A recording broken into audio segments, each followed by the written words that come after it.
আসসালামু আলাইকুম। Welcome to our new channel TSP Total Solution Plus. আশা করি আল্লাহর অশেষ রহমতে তোমরা সবাই ভালো আছো। আজকে আমরা সমাধান করব নবম শ্রেণীর ডিজিটাল বইয়ের 78 পৃষ্ঠার 3.3 এর ছকটি। তো চলো শুরু করা যাক। 3.3 এর ছকে বলা হয়েছে দিনিয়াতের ই পাসওয়ার্ড পাওয়ার জন্য কি কি ধাপ অনুসরণ করলো সেটা নিচের ফাঁকা করে লেখো। এখানে তোমরা উপরের পেজটি পড়বে, তারপরে এই ছকটি তৈরি করতে বলা হয়েছে, তাই আমরা এই ছকটি সুন্দরভাবে উপস্থাপন করেছি। ডিজিটাল প্রযুক্তি দুনিয়ার শুরু থেকে শেষ পর্যন্ত তার ই পাসপোর্ট তৈরি করার জন্য যে ধাপগুলো অনুসরণ করলো। 1. দিনিয়াত প্রথমে বাংলাদেশ ই পাসপোর্ট ওয়েব পোর্টালে তথ্যসমূহ দিয়ে আবেদন করলো। 2. তারপর সে মোবাইল ব্যাংকিং এর মাধ্যমে পাসপোর্ট ফি পরিশোধ করলো। 3. ছবি তুলতে সে আঞ্চলিক পাসপোর্ট অফিসে গেল। 4. ছবি তোলা ও চোখের মনি সকল বায়োমেট্রিক তথ্য দিল। 5.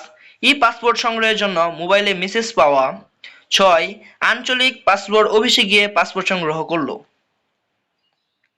তো এটিই ছিল আমাদের আজকের ভিডিও।